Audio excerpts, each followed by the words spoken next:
Time, all new this morning. Well, maybe you're feeling anxious about having family and friends over this holiday season. Experts say when it comes to hosting, it's important not to overcomplicate things, and you may even have everything you need at home already.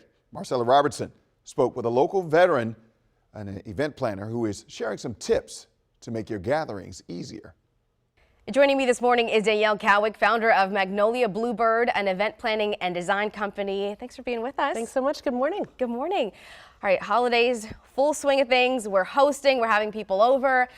So what are some of your best tips? And I know you said you think about the table, but it really starts at the front door. Starts at the front door. Okay. So I've been an event planner for 20 years, and I think one of the things that we all crave is human connection, right? And so it's really about the experience from start to finish, not just the middle. So I always say it starts at the front door, how you greet your guest, and I have a few things that I'd love to share, just some fun tips and things that are nice and easy. Okay, we not like expensive. easy. We like easy. I know we overcomplicate things sometimes, but one of the things that I say, clean out your closet, right? You're going to have guests that are going to have coats. You want to make sure you have coat hangers in there so that way you can grab and go. Right. I also love a guest book. So I know we reserve these things for special occasions, but I actually have one in my own home. So that way you can mark all of these special occasions. People can leave you notes, and then you can go back and reflect on it, because it's always a blur, right? Yeah. You know, start to finish, it feels like 3 minutes. So I love a good guest book. That's special and handwritten, right? Because we don't do that a lot anymore. We don't do that. And I think it also encourages people to be very thoughtful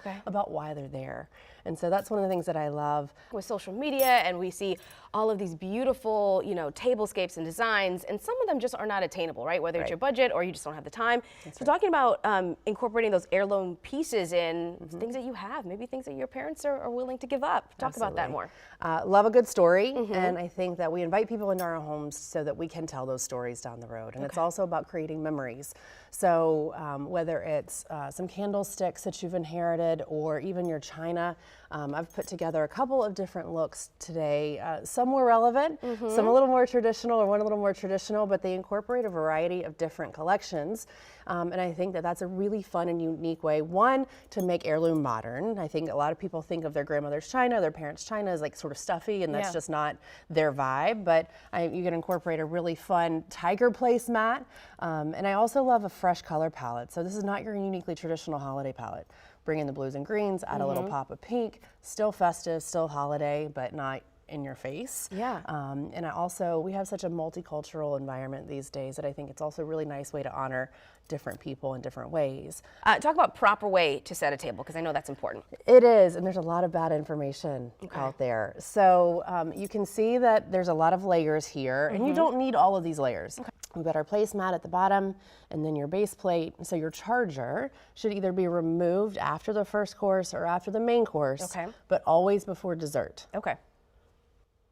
Okay. Set the record straight, okay? Set the record straight. And then we have our dinner plate, so that way, if it's, of course, if it's also family style, then it's already right there. Your dinner napkin can be to the side, it can be on top. And then your flatware is going to be from courses out to in. So if you have a salad course and a main course, you're going to have your salad fork on the outside, your dinner fork on the inside. Your last little pep talk for people who are getting ready to host family for the holidays. What is it? You can do it. No, nobody knows what you didn't do. This is a piece of advice that I've been sharing for 20 years.